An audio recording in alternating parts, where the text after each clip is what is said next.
Coleção Lições Bíblicas, ano de 1935, comentadas pelo pastor Nils Castberg, com narração e edição do pastor Moisés Câmara. Lição número 12, de 23 de junho de 1935. Uma responsabilidade permanente. João capítulo 17, verso 18, Mateus capítulo 28, verso 16 a 20 e Atos capítulo 1, versos 6 a 8. Assim como tu me enviaste ao mundo, também eu os enviei ao mundo. E os 11 discípulos partiram para Galiléia, ao monte onde Jesus lhes tinha ordenado. E quando o viram, o adoraram, mas alguns duvidaram. E chegando-se Jesus, falou-lhes, dizendo: É-me dado todo o poder, no céu e na terra.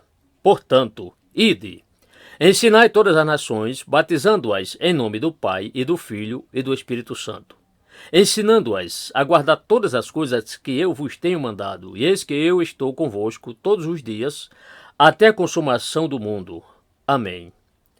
Aqueles, pois, que se haviam ajuntado, perguntaram-lhe, dizendo: Senhor, restaurarás tu neste tempo o reino a Israel?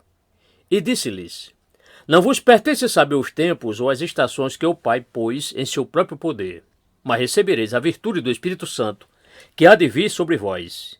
E ser-me-eis testemunhas, tanto em Jerusalém como em toda a Judéia e Samaria e até os confins da terra. Texto áureo. E depois e fazei discípulos de todas as nações, batizando-as em nome do Pai e do Filho e do Espírito Santo, instruindo-as a observar todas as coisas que vos tenho mandado. Mateus capítulo 28, versos 19 e 20. Resumo da lição. Cristo o enviado, verso 18. Os discípulos enviados, versos 16 a 20. Os discípulos ocupados com coisas vãs, versos 6 e 7. Promessas e responsabilidade, verso 8. Cristo veio ao mundo, mandado pelo Pai, para que o mundo fosse salvo por ele. Se João Batista abriu o caminho para Jesus, este, da sua parte, abriu o caminho para os seus discípulos. E, vindo ele, evangelizou a paz a vós que estavais longe, isto é, gentios, e aos que estavam perto, judeus. Efésios 2,17. Ele pôs um fundamento seguro no Gólgota, fundamento esse que ninguém tem podido mover.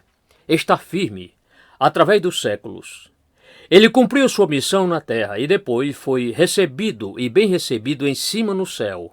Marcos 16, verso 19. Vamos fazer o mesmo.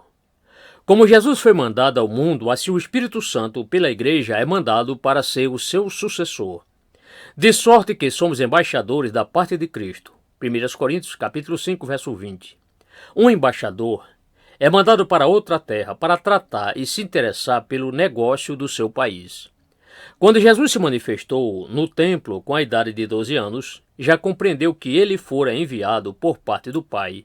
Por isto, disse: Por que me buscáveis? Não sabeis que me convém tratar dos negócios de meu Pai? Assim, a igreja está na terra para tratar dos negócios do Pai. Quando Jesus mandou seus servos, mandou-os para todo o mundo, prometendo-lhes poder, e está com eles todos os dias. Era bem difícil para os discípulos compreenderem o plano de Deus concernente à salvação e a direção das suas vidas.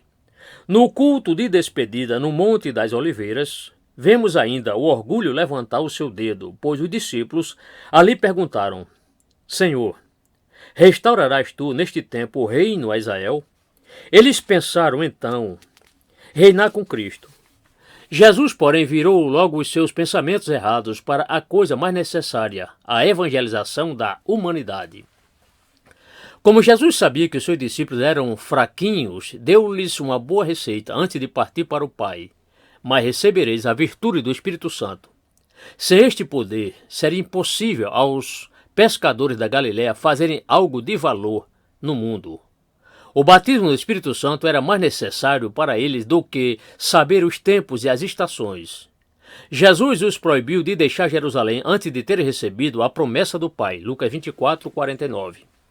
Ninguém tem direito, segundo a Bíblia Sagrada, de ser consagrado para o ministério sem esta experiência. E esta experiência é necessária para todos os crentes, para poderem cumprir os mandamentos de Jesus e evangelizar o mundo.